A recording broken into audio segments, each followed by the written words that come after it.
आज का ये एपिसोड शुरू करने से पहले एक छोटी सी बात। क्या आप भी अपना पॉडकास्ट बनाने की सोच रहे हैं? तो एंकर ट्राई कीजिए। ये पॉडकास्ट बनाने का सबसे आसान तरीका है। नंबर एक, ये फ्री है। नंबर दो, इसमें कई सारे ऐसे टूल्स हैं जो आपको अपने फोन और कंप्यूटर पर रिकॉर्ड और एडिट करने की फैसिलिटी देते हैं। नंबर तीन, आप अपने पॉडकास्ट को डिस्ट्रीब्यूट भी कर सकते हैं, जिससे इसे स्पॉटिफाई और दूसरे प्लेटफॉर्म पर सुना जा सके। तो डाउनलोड कीजिए फ्री एंकर ऐप या विजिट कीजिए anchor.fm पर अपना पॉडकास्ट स्टार्ट करने के लिए। ये तो थी एक छोटी सी जानकारी, और अब शुरू करते हैं एपिसोड का सिलसिला। तो आज के एपिसोड में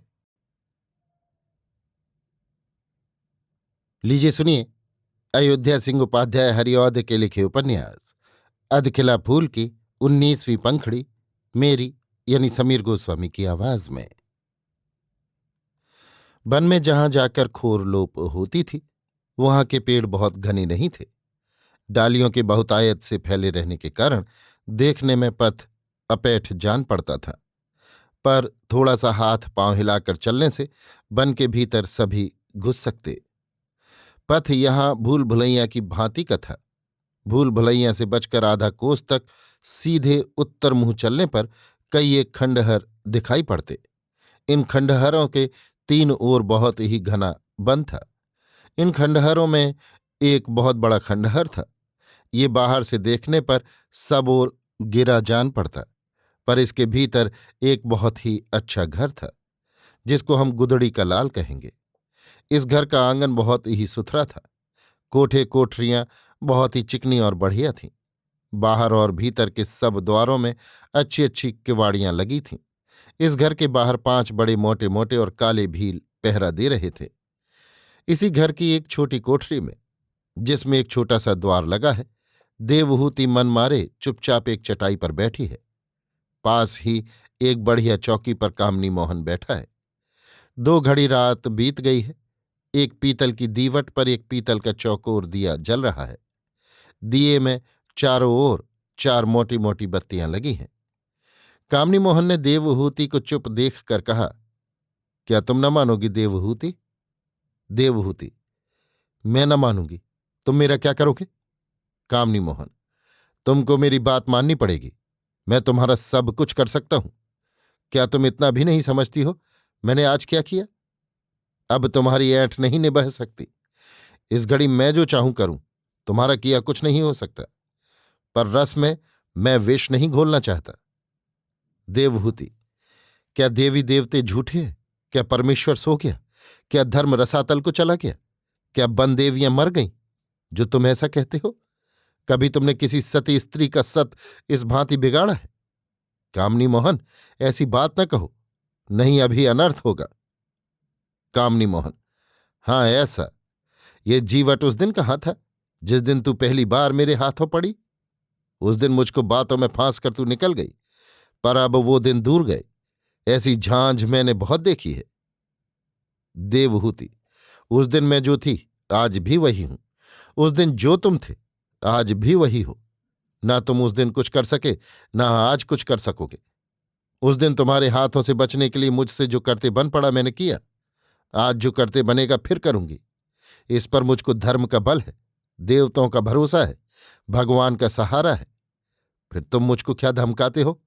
मुझको मरना होगा, मैं मरूंगी, पर तुम्हारी बात मानकर अपना धर्म न खोऊंगी। कामनी मोहन, देवहूति, मैं अपने जी को बहुत संभालता हूं, तुम्हारी इन लगती बातों का ध्यान नहीं करता। पर इतना न बढ़ो, नहीं अभी तुमको जान पड़ेगा मैं क्या कर सकता हूं। देवहूति, कामनी मोहन, तुम मेरा जी न जलाओ। देखो मेरे पास ये बहुत ही कड़ा विष है। तुम मेरी ओर 2 डग बढ़े नहीं और मैं इसको खाकर मरी नहीं। मुझ मरती का तुम क्या कर सकते हो? उस दिन जो मेरे पास विष होता, मैं तेरे सामने रंडियों का सा स्वांग न लाती। तुम्हारी उस दिन की चाल ही ने मुझको अपने पास विष रखना सिखला दिया है। कामनी मोहन देवहूति का जीवट देखकर चक्कर में आ गया। उसके ऊपर कड़ाई करना अच्छा न समझकर बोला, देवहूति, तुम क्यों मरने के लिए इतना उतारू हो? क्या तुमको अपना जी प्यारा नहीं है? मरने में क्या रखा है? मरने वालों के लिए चारों ओर अंधेरा है। देवहूति, जो पाप करके मरते हैं उन्हीं के लिए चारों ओर अंधेरा है। जो धर्म के लिए मरते हैं उनके लिए सब ओर वो उजाला है जिस पर सूरज की आंख भी नहीं ठहरती। मुझको धर्म प्यारा है, अपना जी प्यारा नहीं है। धर्म के लिए मैं जी को निछावर कर सकती हूं। कामनी मोहन, देवहूति, तुम सब बातों में धर्म की दुहाई देती हो, पर क्या ये जानती हो धर्म किसे कहते हैं? काया के कसने में धर्म नहीं है, खाने पीने सुख भोगने में धर्म है, जिससे जी का बहुत कुछ बोध होता है। देवहूति, तुम्हारे लिए यही धर्म होगा, पर मैं तो उसी को धर्म समझती हूं जिसको हमारे यहां की पोथियों ने धर्म बतलाया है, जिसको हमारे बड़े बूढ़े धर्म मानते आए हैं। तुम्हारा धर्म ऐसा है, तभी ना वो काम करते फिरते हो जिसको चोर और डाकू भी नहीं कर सकते। कामनी मोहन, तुम्हारे फूल ऐसे होठों से इतनी कड़वी बातें अच्छी नहीं लगती देवहूति। अब मैं चोर और डाकू से भी बुरा ठहरा? देवहूति, तुम ही सोचो, चोर किसी का धन हर लेते हैं तो वो धन उसको फिर मिलता है, पर स्त्रियों का जो धन तुम हरते हो वो उसको फिर इस जन्म में कभी नहीं मिलता। डाकू बहुत करते हैं, किसी का जी लेते हैं, पर तुम स्त्रियों का धर्म लेते हो जो जी से कहीं बढ़कर है। फिर क्या बुरा कहा? कामनी मोहन, जी की लगावट बुरी होती है।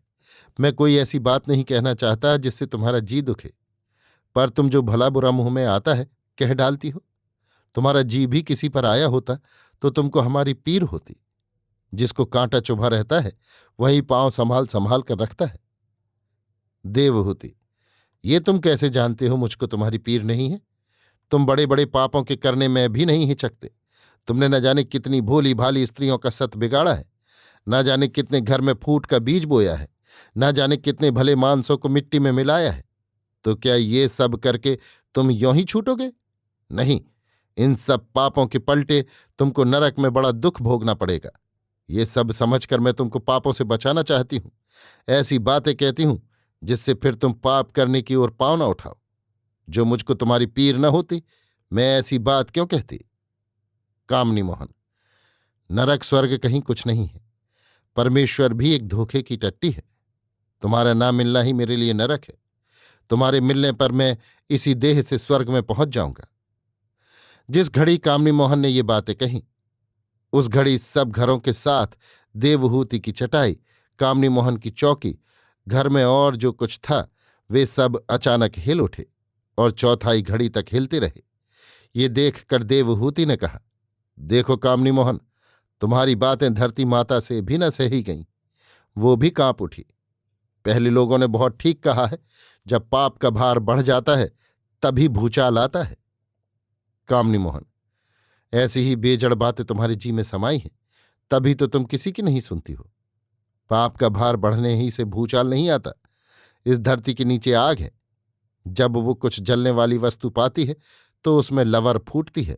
ये लवर ऊपर निकलना चाहती है, पर धरती की कड़ाई से ऊपर नहीं निकल सकती। उस समय उसका एक धक्का सा धरती के ऊपर लगता है। इसी धक्के से धरती हिल जाती है और इसी को भूचाल कहते हैं। पर तुम तो मेरी बात मानती नहीं हो। मैं कहूं तो क्या कहूं? देवहूति, अब मानूंगी। देखिए, बहुत मनगढ़ंत अच्छी नहीं होती। अभी धरती कांपी है, अब की बार छत टूट पड़ेगी। कामनी मोहन, भला हो, छत टूट पड़े, तुम्हारे संग मरने में भी सुख है। देवहूति, जो ऐसे ही मरना है तो किसी भले काम के लिए मरो। इस भांति मरकर पहुंचने में नरक में भी खलबली पड़ेगी। कामनी मोहन, अब इसी भांति मरूंगा।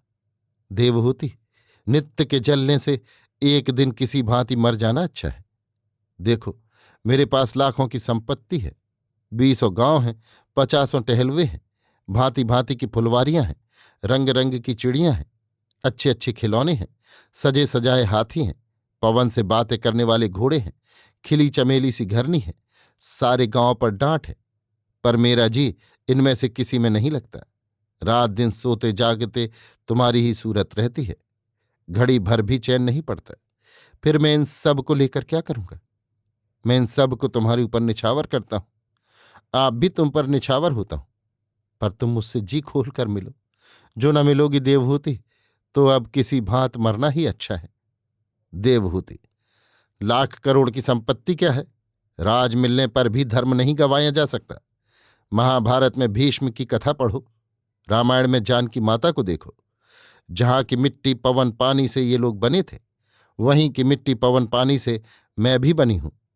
फिर तुम मुझको धन संपत्ति की लालच क्या दिखलाते हो? रहा मरना जीना, ये तुम्हारे हाथ नहीं। जब तुम्हारा दिन पूरा होगा तुम आप मरोगे, इसके लिए मैं क्या कर सकती हूं? कामनी मोहन: तुम्हारा जी बड़ा कठोर है देवहूति। मैंने ऐसी रूखी बातें कभी नहीं सुनी। पर जैसे हो मैं तुमको मनाऊंगा, तुम भी ये सोच लो, अब हठ छोड़ने ही में अच्छा है। यहां से तुम किसी भांति बाहर नहीं निकल सकती हो, न यहां कोई किसी भांति आ सकता है। सब भांति तुम मेरे हाथ में हो। कितने दिन तुम्हारी ये टेक रहेगी? हार कर तुमको मेरी होना ही पड़ेगा।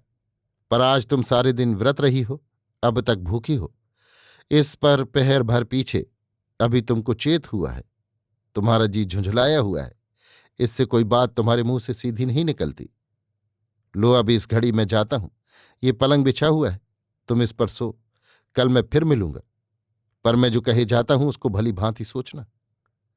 जिस घड़ी कामनी मोहन ने देवहूति से ये बातें कहीं, उसी समय उसको बन के भीतर फिर पहले की भांति मीठे गले से गीत होता सुनाई दिया। साथ ही तानपूरा भी वैसे ही मीठे सुर से बज रहा था। गीत ये था। गीत: मन की जहां चौकड़ी न आती, सूरज की किरण जहां न जाती, है पौन जहां न समाती, घुसने जहां डीठ भी न पाती, वो ईश वहां भी है दिखाता, बिगड़ी सब है वही बनाता। देवहूति ने इस गीत को सुना, सुनकर बहुत सुखी हुई और गीत के पूरा होते ही कहा, सुना कामनी मोहन? कामनी मोहन: हाँ, सुना क्यों नहीं, पर ये बन है, यहां ऐसी लीला बहुत हुआ करती है। चाहे तुम कुछ समझो, पर इन बातों से तुम्हारा कुछ भला नहीं हो सकता। ये कहकर कामनी मोहन चट कोठरी के बाहर हुआ और बाहर आकर बन के भीलों से कहा, आज बन में रह रहकर ये गीत कैसा हो रहा है? भीलों ने कहा, बाबू, हम लोगों की समझ में कोई बात नहीं आती। अच्छा, हम दो जन जाते हैं, खोज लगाते हैं। ये कहकर दो भील बन के भीतर घुस गए और विचार में डूबा हुआ कामनी मोहन घर के भीतर आया। अभी आप सुन रहे थे अयोध्या सिंह उपाध्याय हरिऔध के लिखे उपन्यास अधखिला फूल की 19वीं पंखुड़ी, मेरी यानी समीर गोस्वामी की आवाज में।